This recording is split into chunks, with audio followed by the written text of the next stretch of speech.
Hello friends, welcome to my channel. जय श्री राम, जय बजरंगबली। आप UP triple S C and UP R O की तैयारी कर रहे हैं तो कैसे मैनेज करें, कैसे स्टडी करें। देखिए, आप जैसे यूपी ट्रिपल एससी तैयारी कर रहे हैं तो उसमें भी आपकी रीजनिंग आएगी, हिंदी आएगी, जीके आएगी।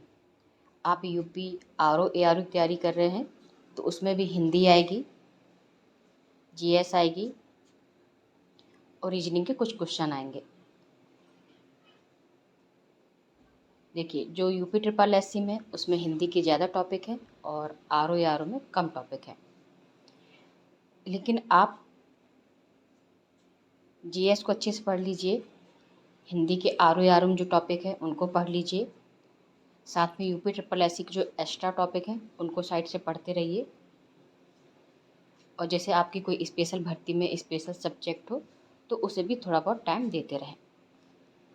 तो मैं भी डेली मॉर्निंग में उठ के सबसे पहले करंट पढ़ती हूँ, न्यूज़ देखती हूँ कि क्या आज की लेटेस्ट अपडेट है, न्यूज़पेपर पढ़ लेती हूँ और जो करंट से रिलेटेड क्वेश्चंस होते हैं उनकी प्रैक्टिस करती हूँ। इसके बाद ब्रेकफास्ट करती हूँ, चाय पीती हूँ। तो मुझे पास्ता बहुत पसंद है, आज पास्ता बना हुआ है। I like pasta. देखिए, आप डेली सारे सब्जेक्ट नहीं पढ़ सकते हैं।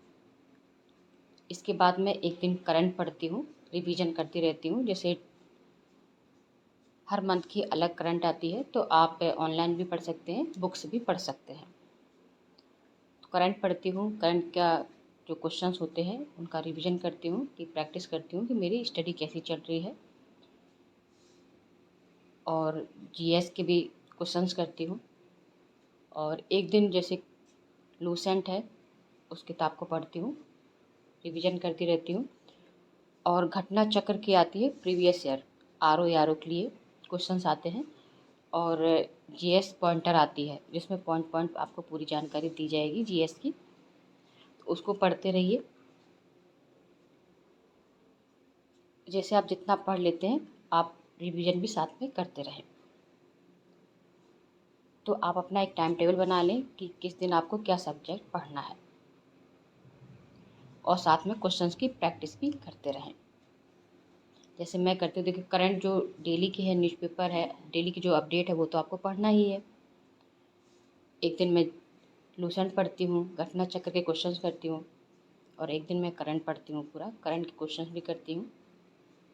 तो डेली आप भी अपना एक टाइम टेबल बना लीजिए और जो स्पेशल सब्जेक्ट है उसके लिए भी थोड़ा बहुत टाइम निकाल लीजिएगा, क्योंकि जिससे आपका एग्ज़ाम आए तो आपको दिक्कत ना हो, पहले से तैयारी रहेगी तो आप उस टाइम पर रिवीजन करेंगे तो आपको एग्ज़ाम देने में आसानी होगी, जिससे आपका सिलेक्शन हो सके। क्योंकि आप सोचें, जब एग्ज़ाम की डेट आ जाएगी तब तैयारी करें तो फिर सिलेक्शन नहीं हो पाएगा। आपको पहले से तैयारी करके रखना होगा, जिससे आप बाद में अच्छे से रिवीजन कर सकें। धन्यवाद।